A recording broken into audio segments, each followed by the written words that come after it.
ആറ്റുകാൽ പൊങ്കാലയുടെ മാഹാത്മ്യവും മാധുര്യവും അനുപമമാണ്. മനസ്സിനെ മൺകലമാക്കി അതിൽ പ്രാർത്ഥനയും സത്ചിന്തകളും ഭക്തിയുടെ മധുരത്തിൽ തിളച്ചുമറിയുമ്പോൾ ആറ്റുകാൽ പൊങ്കാല ജീവിത സാഫല്യമാകുന്നു. ബാലികയായി വന്ന് അമ്മയായി ലോകമാതാവായി മാറിയ ദേവിയുടെ ഐതിഹ്യങ്ങളും തലമുറകൾക്ക് മധുരമേകും.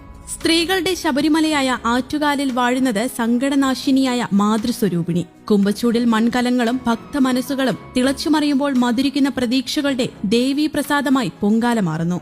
ആറ്റുകാലമ്മയുടെ ഐതിഹ്യമധുരം ഒന്ന് നുണയാം.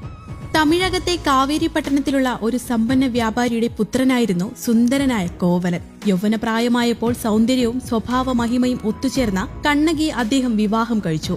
അവരുടെ രൂപസൗകുമാര്യവും സന്തോഷവും ആരിലും അസൂയ ജനിപ്പിക്കുന്നതായിരുന്നു. കാലം മാറുമ്പോൾ ആകാശവും നദികളും പോലെ മനസ്സിന്റെ നിറവും മാറിയെന്ന് വരാം. സന്തുഷ്ടമായ കോവലൻ കണ്ണകി ദമ്പതികളുടെ ജീവിതത്തിൽ സുന്ദരിയും നർത്തകിയുമായ മാധവി കരടായി മാറുന്നു. മാധവിയിൽ ഭ്രമിച്ച കോവലൻ സമ്പത്തും സമയവും അവൾക്കായി ദൂർത്തടിച്ചു. പതിവ്രതയായ കണ്ണകി ഇതൊന്നും അറിഞ്ഞില്ല. സമ്പത്തും ഐശ്വര്യവുമെല്ലാം ക്ഷയിച്ചപ്പോൾ തെറ്റു മനസ്സിലാക്കിയ കോവലൻ സ്നേഹനിധിയായ ഭാര്യയുടെ മുന്നിൽ പശ്ചാത്താപത്തോടെ നിന്നു. കോവലന്റെ മനസ്സറിഞ്ഞ കണ്ണകി ആശ്വസിപ്പിച്ചു. ജീവിതം വഴിമുട്ടിയെന്ന് തിരിച്ചറിഞ്ഞ അവൾ തന്റെ കാലിൽ കിടന്ന് ചിലമ്പഴിച്ച് കോവലനെ ഏൽപ്പിച്ചു. മധുരാപട്ടണത്തിൽ കൊണ്ടുപോയി വിറ്റാൽ അത്യാവശ്യത്തിനുള്ള പണം കിട്ടുമല്ലോ. സ്നേഹപൂർവ്വം കോവലൻ. കണ്ണകി, നീയാണെന്റെ ദൈവം. ഇനി ഒരിക്കലും നിന്നെ വേദനിപ്പിക്കില്ല കണ്ണകി. ശ്രീപാർവതി നമ്മെ അനുഗ്രഹിക്കും. അങ്ങ് സമാധാനമായിരിക്കൂ. ജീവിതം വീണ്ടും പൂവിടും. കണ്ണകി ഊരി നൽകിയ ചിലമ്പുമായി കോവലൻ മധുരയിലെ ഒരു സ്വർണ്ണപ്പണിക്കാരനെ സമീപിച്ചു. ആയിടെ രാജ്ഞിയുടെ കളവ് പോയ ചിലമ്പിനോട് സാദൃശ്യം തോന്നിയ അയാൾ കോവലനെ സംശയിച്ചു. പിന്നെ അതുമായി കൊട്ടാരത്തിലെത്തി. സ്വർണ്ണപ്പണിക്കാരൻ: മഹാരാജാവെ, രാജ്ഞിയുടെ ചിലമ്പ് മോഷ്ടിച്ചയാളെ കണ്ടെത്തി. രാജാവ്: ആശ്ചര്യം തന്നെ. അയാളുടെ ശിരസ് ഛേദിക്കാൻ നാം കൽപ്പിക്കുന്നു. നിനക്ക് സമ്മാനങ്ങളും. രാജകിങ്കരൻ: പകൽമാന്യൻ, രാജാവ് കൽപ്പിച്ചത് അർഹമായ ശിക്ഷ തന്നെ. ഇതൊരു പാഠമാകട്ടെ.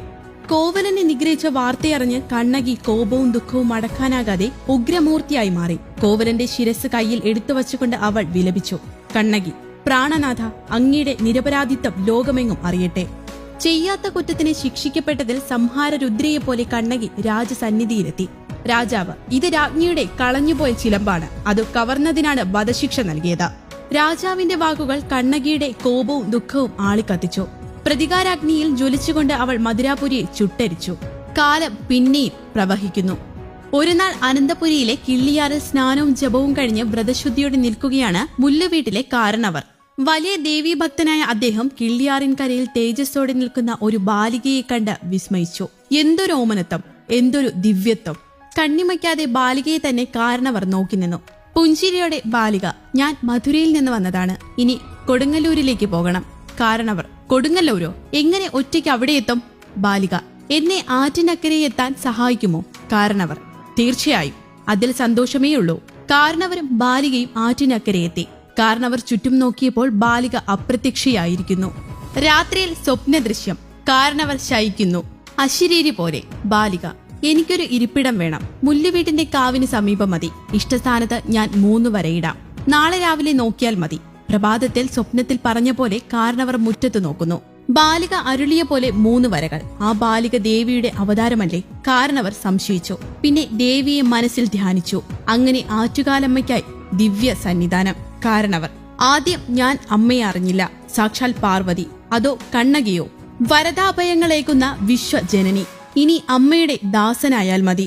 ആറ്റുകാലമ്മയുടെ ഈ പുണ്യചരിതം എത്ര കണ്ടാലും കേട്ടാലും മതിവരില്ല.